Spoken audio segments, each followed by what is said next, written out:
Hi everyone, welcome back to our channel. Today, we're diving into a topic that's super important and something a lot of people struggle with: managing panic attacks in crowded places.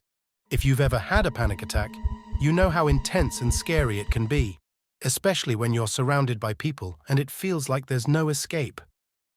So, what exactly is a panic attack, and why does it feel so overwhelming? A panic attack is basically a sudden burst of intense fear or discomfort that hits you out of nowhere and feels like it's taking over your body. You might experience a racing heart, sweating, shaking, shortness of breath, or even feel like you're choking. Other symptoms can include nausea, dizziness, or a fear that you're losing control or even dying. It's like your body is on high alert, even though there's no real danger. You might be wondering, how common are panic attacks? Well, it turns out they're more common than you might think.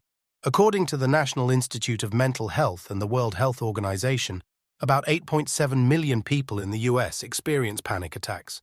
In the UK, it's around 1.8 million, and globally, there are roughly 264 million people dealing with them. So, if you're going through this, remember, you're definitely not alone. Why do crowded places make things worse? Crowded spaces can really amplify panic attacks. Why? Because of sensory overload. There's so much noise, so many people, and so many lights that it can be overwhelming. Feeling trapped with no easy way out can ramp up the anxiety. And let's not forget social pressure. Worrying about what others think can add another layer of stress. Let's hear Mark's story. Hello, Mark. Can you tell us about your experiences with panic attacks? Yes, sure. I'd like to share a particularly intense moment I had. It happened in a very crowded place. Could you describe where and when this happened? Yes, I was on vacation in Italy, and one sunny afternoon, I decided to visit the famous Piazza del Duomo in Florence. The square was packed with tourists, street performers, and vendors. At first, I was enjoying the vibrant atmosphere, but What happened? hmm, out of nowhere, I felt a wave of intense fear wash over me. My heart started pounding so hard I thought it might explode. I began sweating profusely and my hands were trembling uncontrollably. It felt like the ground was moving beneath my feet, and I became incredibly dizzy. Did you experience anything else? Yes. I couldn't catch my breath and I genuinely thought I was going to die right there, in the middle of that beautiful square. The panic was overwhelming and I felt completely trapped by the sea of people around me. It seemed like every sound and movement was amplified, making it even harder to focus and calm down. My vision blurred, and I felt detached from reality, almost like I was watching myself from a distance. It was terrible. How did you manage to get through it? Yeah. Just when I thought I couldn't take it anymore, a kind passerby noticed my distress. They approached me gently and asked if I was okay. I could barely speak, but I managed to tell them I was having a panic attack. They guided me to a quieter spot away from the crowd, encouraged me to sit down, and reminded me to breathe deeply. With their help, I focused on my breathing, slowly inhaling and exhaling. It took some time, but eventually I started to feel a bit more grounded, and the overwhelming fear began to subside. What did you do after the panic attack? After the attack, I felt exhausted and emotionally drained. It took a while for me to feel like myself again, but I was incredibly grateful for the help I received from that kind stranger. I spent the rest of the day in a quieter place, just trying to relax and recover. This experience taught me the importance of understanding and managing panic attacks, especially in crowded places. I think everyone needs to know about this. It's crucial to recognize the signs and have strategies to cope. Since then, I've learned various techniques to manage my anxiety, such as mindfulness and breathing exercises. I also make sure to take breaks when I feel overwhelmed, and I'm more aware of my limits. Thank you, Mark. You are welcome. I also suggest you listen to Sarah's story. This isn't Sarah's first panic attack. Let's hear what happened to her. Sarah, can you talk about what happened that day at the metro? Well, I remember it started when I came out of the metro and saw the crowd of people. I was, really tired and a bit stressed after a long day at work. Suddenly, I began to feel like I couldn't breathe properly. and everything around me started to seem like very distant and distorted. My heart was racing, and my mind was, in a complete frenzy. How did you feel in that moment? It was like a terrible feeling, as if I was trapped. I looked at the people around me, but everything seemed blurry and alien. I wanted someone to come and help, but, in such a crowd of strangers, that seemed pretty unlikely. How did you manage to deal with those feelings when no one approached you? I knew I needed to focus to keep the panic from taking over. I started doing deep breathing exercises to, stabilize my breathing.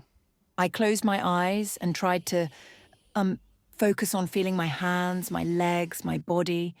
It helped me, come back to the present and feel something real. Was this the first time you experienced a panic attack? Unfortunately, no. This wasn't the first time I've had a panic attack. Over time, I've learned to recognize the signs and use the techniques that help me manage it. Knowing what to do makes me feel more confident in these situations. What do you think about how people react to panic attacks? I understand that for many people, a panic attack can be something unfamiliar or frightening, so they don't always know how to help. Sometimes just being present and understanding the situation can be a form of support. But in any case, I've learnt to rely on myself and my own methods because, I know they help me get back to a normal state. What would you say to someone who might find themselves in a similar situation? If you ever find yourself in a situation like this, remember that you're not alone. It can be really scary, but there are ways to manage it.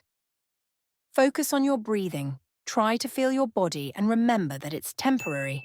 Don't be afraid to reach out for help if you need it, but also know that you have the strength to handle it on your own. Thank you, Sarah. So, what can you do if you're having a panic attack in a busy place? First, try to find a quieter spot if you can. Even just stepping away from the crowd can help reduce the sensory overload and provide you with a sense of relief. Focus on your breathing. Slow, deep breaths can help calm your nervous system. You might use the 4-4-4 technique. Inhale for 4 seconds, hold for 4 seconds, and exhale for 4 seconds. It sounds simple, but it can really help. Another technique is grounding. Engage your senses to bring yourself back to the present. Try the 5-4-3-2-1 method. Look for 5 things you can see, 4 things you can touch, 3 things you can hear, 2 things you can smell, and 1 thing you can taste. This can help shift your focus away from the panic. And don't forget, remind yourself that this will pass. Acknowledge that you're having a panic attack and that it's temporary. Seeking help from someone nearby can also make a big difference. Most people are willing to assist if they understand what's happening. What if you notice someone else having a panic attack? How can you help? First off, stay calm. Your calmness will help the person feel safer and more at ease. Offer to support them by asking how you can help and letting them know you're there for them.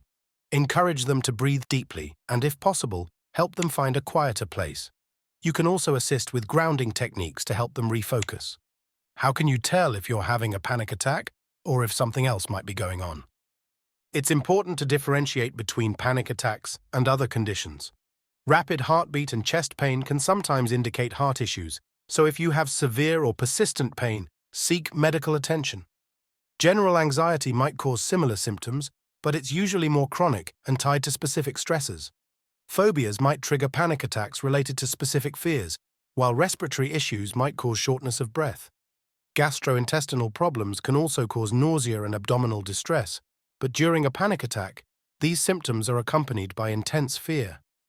If panic attacks are something you face often, it's a good idea to seek professional help. Cognitive behavioral therapy, CBT, is very effective for managing panic disorders. It helps change the thought patterns that contribute to your anxiety. Sometimes medication prescribed by a doctor can also be useful. Lifestyle changes like regular exercise, a balanced diet, and good sleep can also help reduce overall anxiety. Techniques like mindfulness and yoga can be beneficial, and having a support network of friends or family can provide additional emotional support and practical advice. Managing panic attacks in crowded places can be tough, but with the right strategies and support, you can handle these situations more effectively.